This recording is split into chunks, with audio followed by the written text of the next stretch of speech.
You're still watching Ways. Remember, you can join the conversation, tweet at us at WaysShowAfrica1 with the hashtag WaysShow, or SMS or WhatsApp to 0818-038-4663. So we're turning on our phone lines. Remember, it's usually on Thursdays we have our phone lines open, so make sure you check out the numbers on the screen and give us a call. So I'll come back to you, Charles, and let you finish what you were saying. Okay, great. So I think, honestly, I think I was done. We've nailed it on why we can't do a moratorium. Yeah, so we actually do for the SME program and also for our micro enterprise startup program. So micro enterprise startup program supports people who have gone through some form of technical vocational training. They've acquired a tool to get them set up, and then we offer them a 3-month moratorium just so they can begin to build revenue before we expect repayment. So in that case, we offer a moratorium. But like I said, maximum 3 months. 3 months. Okay, so correct me if I'm wrong, but I see 600,000 jobs to be created in 2021. This is what, April already. April. How far have you gone? What's the plan? How possible is that? Okay, great. So we started this conversation in around about October last year when we set the target. Of course, things haven't moved as quickly as possible. However, the areas that we are focusing in have huge potential for job creation. And the 600 number was more or less 100,000 direct and then 500,000 indirect jobs. The key focus for us is the orange economy. Why? Because it's dominated predominantly by the age bracket that is most at risk. So 15 to 24, people who drop out of, after the junior secondary school and then 24 years old. And that, again, we are densely youth populated. And if you were going to address the problem, then you have to hit it, where it really matters the most. And the orange economy has proven over time across the world, especially in low-income economies like ours, to be a good source of job creation for young people. In Nigeria, it's no different. Besides agriculture, that is the second highest employer of job creation sector, and it offers about 300,000 jobs thereabouts. Of course, it's facilitated mostly by Nollywood, but you see that during the lockdown, we saw an explosion of desire to have content. That also falls within that category, and you see a lot of investment going in that area, locally, globally as well. Imagine if TikTok were owned by a Nigerian, and you can imagine the level of growth that happened between 2020 and to date, and imagine the number of jobs that could have been created if we had that. Technology is key because it's an enabler and it's cross-cutting. So technology will also play a role in that. Just last week, we launched the Lagos CARES program, which is the COVID Action Recovery and Economic Stimulus Program. So CARES actually is an acronym for that. To support, so there's different programs, but for LSETF, we're focused on Result Area 3, which focuses on supporting MSMEs. And we're going to do that in 3 ways. One is a credit grant for people, businesses that have taken loans within the period where COVID struck to date, and able to demonstrate that they took a loan at that period to ensure that their business remained stable. And we'll be providing a grant to repay some of those loans, just to alleviate the struggles that they're going through. The second one is an operational grant. You find that during that period, a lot of people paid rent, some people were paying salaries, people couldn't work, but they still had to pay salaries. That grant is to support businesses to ensure that, again, that they're able to remain sustainable. I mentioned ab initio. It's important to support the businesses, especially the small micro businesses, because they create most of the jobs. And the final one is a grant to support the use of technology. We saw during the pandemic that it was critical for businesses to have some form of technology support enhancement, whether it's an e-commerce platform or what have you, just to ensure that there is business continuity in the event that something like this happens again. So grants across these three for micro, small, and medium scale enterprises. So that program we will launch early mid-May. That's LSETF, and we'll throw it out open to the public.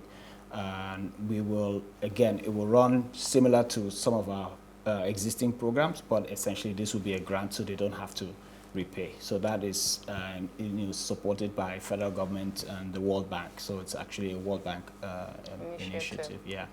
So I think I would just like to jump in here and ask, because what bugged me, 600,000 is a big number, and you sort of provided some clarity around direct and indirect, but I'm a bit jaded when it comes to the government and what they say. So how are we tracking these numbers? How do we know that this isn't just castles in the sky? It all sounds very nice. You've told us a lot of things that you're doing, but how are we really tracking 100,000 job, and then 500,000 indirect? That's a huge number. So maybe just tell us how you're going to do that. Great. So for those who've gone through our programs, they know the first question we always ask as a baseline is how many number of staff that you have existing. What's the projected number of staff that you envisage you will get when you take a loan, or in this case a grant? And so there is a pre and then there is a post-intervention monitoring and evaluation that takes place, and that's how we're able to track what we had at baseline and then what we have 6 months, 12 months, 18 months post-intervention. And when we do this, because we're in a 5th year now, over time our previous reports have demonstrated that there are at least 3 direct jobs on the average across the loan program, and about 5 indirect jobs for the businesses that we've supported over time. So when we say 100 direct and 600 indirect, it's on the premise of information that we already have. So so we've done all of those analysis, and like I mentioned, we're looking at an area where there is a huge value chain. So if we look, for instance, at entertainment, and you can have, and in the orange economy, it's also characterized by a gig economy, which is a temporary work that they do for a specific, so more or less project-based work that young people, and this is what young people like to do. So even though agriculture is important, rather than try to force young people in agriculture, why not provide an avenue for them to do things that they really excel at and they are actually interested in. So orange economy then provides that platform for us to. Okay, I was going to ask, we know that businesses are divided into 2, where it's either you're providing goods or services. So for instance, a lawyer provides services. So do they fall into any cadre of your beneficiaries? Yes. Like, I'm a lawyer, I need money to establish my firm, and I don't do any selling. So how do you determine how well I can pay back? Then, sorry, my question is in twofold. And your tenure, don't you think is a bit short, 12 months? So let me shed some more light on that. So the first question is, our microloans we disburse to individuals. So you need not necessarily have a business name or a limited liability registered company. And then personal bank statements will suffice, and we can do an analysis of what has come in and out to determine what will be a loan amount that you could easily repay. So there's some technology that goes into all of that. For business accounts, it's slightly easier because you can almost always tell what has come in, since it's a business account, it's for the business. And so that analysis also happens to determine what would be a viable loan amount to give to the obligor that will be repaid over time. So, so yes, as a lawyer, some lawyers have their businesses registered and they have accounts for that. We will track them and they can apply for a small medium scale enterprise loan, which is a maximum of 5 million and is also the tenure is 36 months maximum. So it's not just 12 months, yeah. And if you combine that with between 5 to 9, 10% per annum, it's quite affordable. Affordable is relative, but let's just say it's quite fair. I'll just say we have a bit of a technical difficulty with our WhatsApp line, so if you do have a message and want to send to us, please send it to us via SMS. We'll love to hear from you. I think that we've sort of touched a lot on what you're doing. Maybe talk about how people can actually benefit from this, because I know a lot of people are hearing this for the first time and not knowing how they can actually key into this. So maybe how people can connect. Thank you. So the first step is that you have to believe that the government is. I always say this because I feel like that was a jab at me. No, no, and so there's this there's this barrier that we sort of create. Yeah, it's distrust, and there's reason for that. But if you visit www.lsetf.ng, you will find that we exist. You will find that there's a lot of information that you can glean to help educate you about what it is that we do and how we can help you. I noticed. It's not like the regular government website. Okay, so is this, when you say it's not, does is this it work? A good thing? Does or? it work? Is yes, this it works. information updated? Yes, it works. Okay. Yes, information is uploaded. We need a bit of. And the good thing is that we're even just doing, the back end. We're improving on the website, and we will have a relaunch of the website shortly.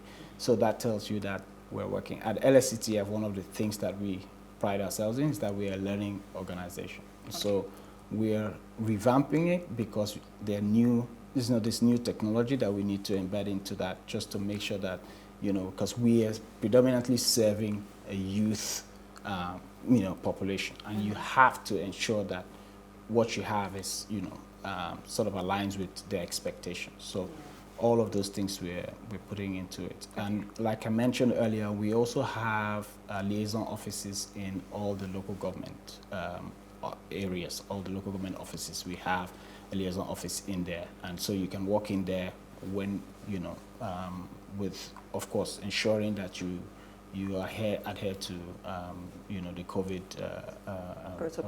protocols exactly.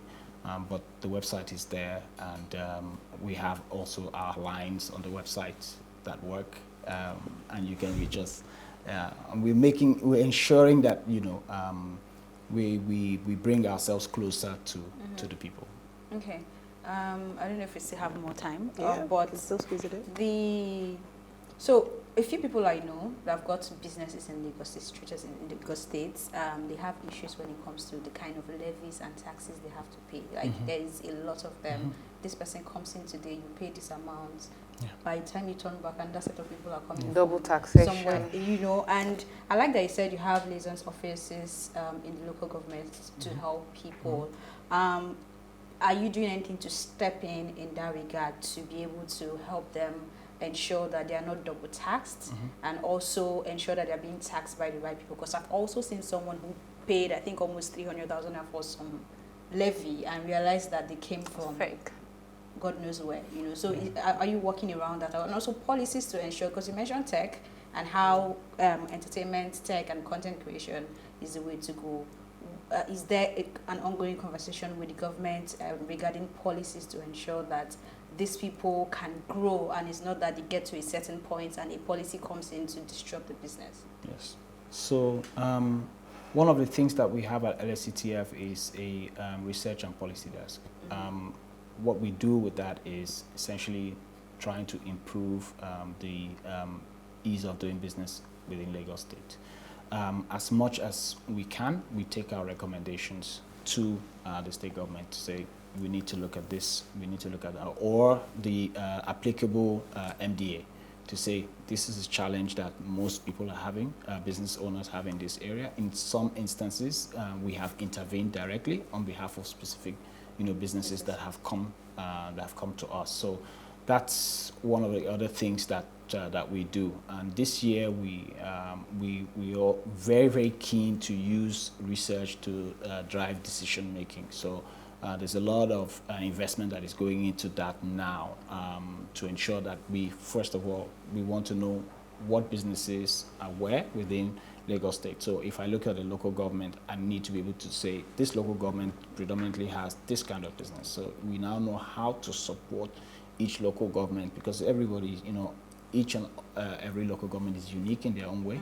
And so one of the things we want to stop doing is having a one cap fits all for everybody.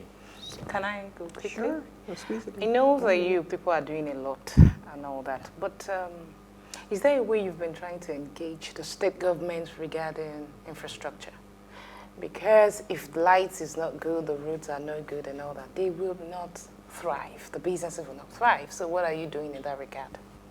Yes, so like I mentioned, with research and policy advocacy, that's as much as we can do. Of course, you also have to take into consideration that there's scarce resources. With what has happened in the past 18 months, thereabouts, it's put a real, we're stretched resources. Single mono economy, key resource earner, stressed. Businesses with stress from restriction of movement and all of that also puts a strain on revenue. So all of the plans that we had, definitely we have to go back to the drawing board. We have to also rethink sources of capital and all whatnot. Of course, we also have existing capital that needs to be repaid from borrowings and all of that. So it's a tough job, especially now for every government, not just Lagos State. I think Lagos State is, would I say, lucky in a sense, because we are generating more than everybody else. But we are also catering to more people than we should, because like you rightly mentioned, Nollywood has told all of us that just come to Lagos and you blew. Yeah. So that's... well, I mean, it's been quite an insightful conversation. I mean, just in terms of giving people information, I know there are a lot of people out there that can benefit from this program, so we hope they were listening. We thank you for coming out here to spend this hour with us. It's been quite fun. Ladies, quickly, we're wrapping up. I think that we've learned a lot today. No, I've not gotten to thanking you now. Calm down. Thank you, Elsie. Thank you, love.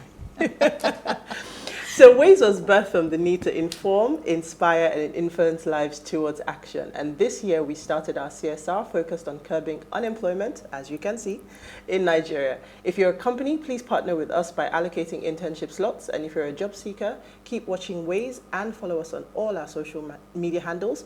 This will be an all year round engagement, so tell a friend to keep all eyes on Ways. In case you missed our quote, it says, unprecedented technological capabilities combined with unlimited human creativity has given us tremendous power to take on intractable problems like poverty, unemployment, disease, and environmental degradation. Our challenge is to translate this extraordinary potential into meaningful change. I think we're moving closer with the conversation we had today. So we'll see you tomorrow at 8 p.m. as we bring another great conversation to your screens. Have a good evening.